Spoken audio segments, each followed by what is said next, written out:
Hello friend, नमस्ते, प्रणाम। अपने यूट्यूब के चैनल में आप सभी का स्वागत करते हैं और वेलकम करते हैं। आप लोग के लिए लेके आए हैं एक बहुत ही प्यारा कृष्ण जन्म का सोहर है।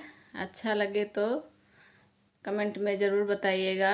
नए हैं तो चैनल पर सब्सक्राइब भी कर लीजिएगा और कमेंट में हमें इंतज़ार रहेगा आप सभी का। और सोहर सुनने के बाद आप लोग बताइएगा प्लीज़, ये कृष्ण जन्माष्टमी का सोहर आप लोग को कैसा लगा है।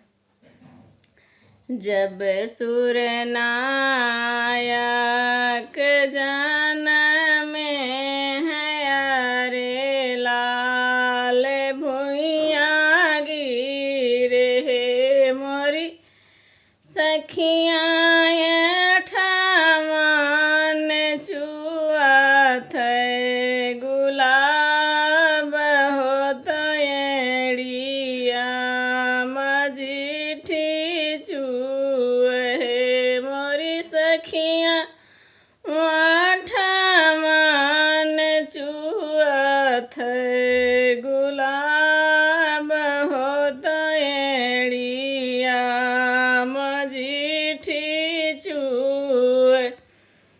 जब सुर नायक जनमे है रे लाल भुइयाँ गिरे मोरी सखियाँ न किया सुगानवा कठोढ़वा हो भमहिया कमान चढ़ी है मोरी सखियाँ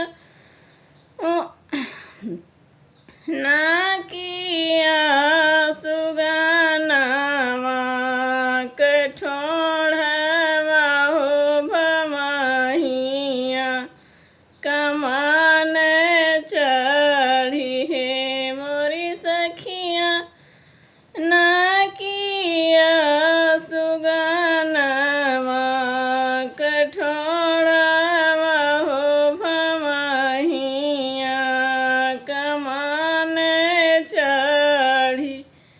हाथ चक्र गर विद्या हो चतुर भुज रूप हो चतुर भुज रूप पाई है मोरी सखियाँ जनमे है दीन दयाल हो पृथ्विया के नायक है